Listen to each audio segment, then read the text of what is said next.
Dengan Kak siapa namanya? Saya Adina Amalia. Menurut Kakak, dinasti politik itu apa sih? Dinasti politik itu bukan itu kekuasaan yang secara turun-temurun dilakukan oleh sekelompok keluarga dalam keluarga.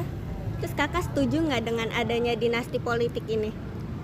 Kalau menurut saya setuju saja apabila yang diturunkan itu orang yang berkompeten, maksudnya yang akan meneruskan suatu jabatan atau apa itu orangnya yang sesuai, yang pas dengan kriteria dan sangat kompeten.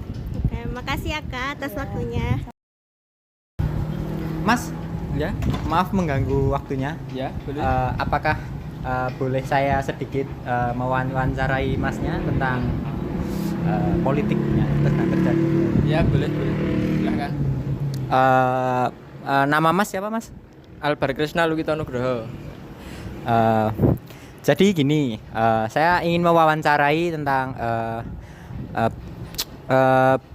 apakah manfaat dinasti politik menurut Masnya? Menurut saya dinasti politik itu bisa untuk meneruskan kepemimpinan dari satu ke yang lain dan keluarga. Contoh dari anggota keluarga itu bapaknya dulu pemimpin, terus diteruskan anaknya untuk melanjutkan program-program yang telah ditentukan oleh bapaknya itu. Terus saya punya pertanyaan terakhir nih, Mas. Pertanyaan kedua, kira-kira ada nggak sih resiko dari dinasti politik itu sendiri, Mas? Menurut saya sih mungkin ada. Contoh ya bisa penyalahgunaan kekuasaan bisa, ataupun adanya demo dari orang-orang yang tidak suka dengan dinasti politik, terjadi kerusuhan gitu. Ya sudah, Mas, maaf mengganggu waktunya. Terima kasih mau diwawancarai, Mas. Ya Mas, sama-sama Mas. Hai Kak, boleh wawancara? Iya boleh. Namanya siapa ya? Aku dia. Iya, jadi pertanyaannya ya, menurut Kakak gimana sih dinasti politik dapat mempengaruhi stabilitas politik suatu negara? Pengaruh dinasti politik ya. Jadi menurut aku dinasti politik itu sangat memengaruhi ya, terutama pada resiko korupsi dan juga kepemimpinan yang konsisten. Kepemimpinan yang konsisten tuh maksudnya gimana nih Kak? Jadi kepemimpinan yang konsisten itu maksudnya dinasti politik kan menghasilkan stabilitas politik dalam jangka waktu yang panjang nih.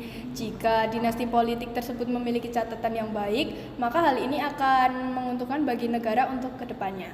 Gitu ya, udah selesai. Oke, terima kasih ya Kak atas waktunya. Ya, sama-sama. Misi Pak, saya mau izin mewawancarai Pak. Ayo saya jawab kalau nanya. Tentang politik dinasti politik yang sedang hangat diperbincangkan, bagaimana tanggapan Bapak ya? Sebenarnya itu bukan dinasti kok. Salah salah kaprah. Enggak dinasti itu. Soalnya kan gini, belum tentu kepilih itu kan, kayak Gibran itu kan belum tentu kepilih rakyat. Menurut saya itu bukan dinasti. Berarti menurut Bapak itu bukan dinasti politik ya Pak? Kecuali gini, anak presiden langsung dijadikan presiden, nah itu dinasti. Yang namanya warga negara itu kan dalam demokrasi diwajibkan ikut. Sekarang misalnya anak muda udah sepantasnya ikut berpolitik kok, generasi. Begitu aja. Makasih Pak. Ya. Dengan Kakak siapa? Aku dengan Jara. Iya. Aku izin bertanya nih Kak, menurut pendapat Kakak gimana sih dampak dari dinasti politik itu? Dinasti politik kan kayak politik yang turun-temurun gitu ya. Kalau menurut aku tuh yang pertama bisa jadi rentan korupsi. Yang kedua masyarakat tuh kurang percaya sama mereka karena kan dia istilahnya dari keluarga yang sama kok pejabat lagi seperti itu. Mungkin itu sih yang saya tahu. Ya, terima kasih ya Kak atas waktunya. Ya. Halo Kak, boleh minta waktunya sebentar? Ya, boleh nggak kalau aku wawancara Kakak? Boleh. Oke, sebelumnya boleh nggak perkenalan diri dulu? Nama Iya, Kak siapa? Dari prodi apa? Perkenalkan, nama saya Friska Anggita Zahra. Saya dari Prodi Administrasi Negara. Oke Kak, kali ini aku mau nanya nih sama Kakak, apa Iya. sih keuntungan dan kerugian dari dinasti politik itu sendiri? Kalau menurut aku ya, kalau keuntungan dari dinasti politik itu seperti kalau menurut aku keuntungan dari dinasti politik itu kayak seperti memiliki kualitas dari latar belakang kepemimpinan. Terus kalau kerugiannya itu kayak penyalahgunaan untuk kepentingan pribadi atau keluarga gitu, Kak. Oh Iya. gitu ya Kak, Iya. makasih banget ya Kak. Iya, sama-sama. Hai Kak, izin wawancaranya boleh? Boleh. Namanya siapa? Jadi aku mau nanya nih, menurut kamu gimana sih media atau opini dapat mempengaruhi dinasti politik? Dinasti politik seperti media yang ngasih liputan positif negatif itu akan berpengaruh sama dinasti dan pemilihan politik umum. Oke, itu makasih Kak atas jawabannya.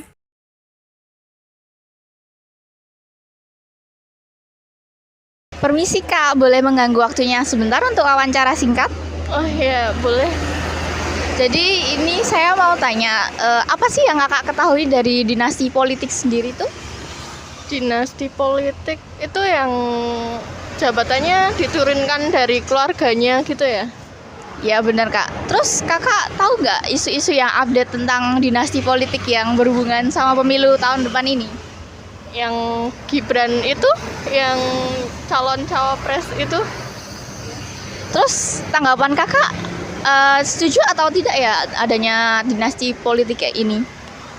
Kalau saya pribadi sih nggak setuju ya, karena kalau gitu kan belum tentu yang diterusin jabatannya tuh punya kemampuan yang sama kayak orang yang sebelumnya gitu. Terus kan banyak orang juga yang lebih mampu mungkin dari yang keluarganya itu.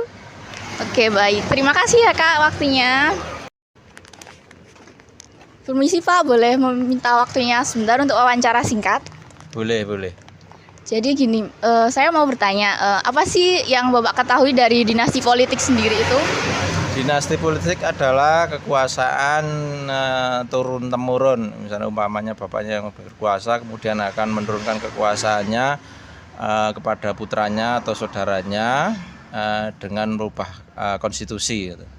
Ya, terus isu-isu apa sih yang Bapak ketahui yang mendekati pemilu nih? Jadi Bapak tahu apa yang tentang dinasti politik ini?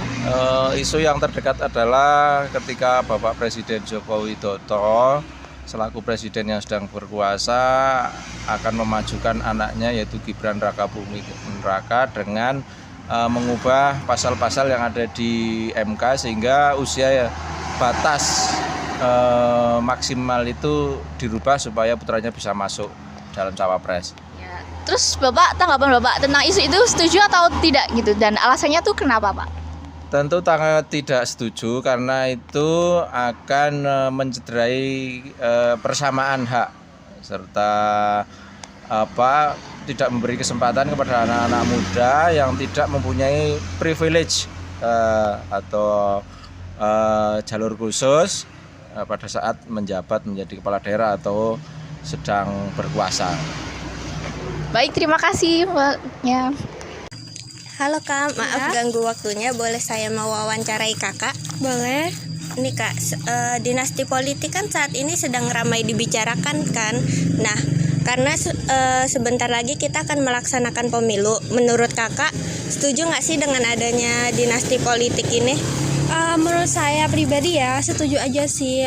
Kalau misal calon kandidat itu memiliki kualitas yang bagus, misalnya kayak memenuhi kriteria dan dipilih langsung oleh rakyat secara demokratis ya nggak apa-apa. Oke Kak, makasih ya Kak atas Iya. waktunya.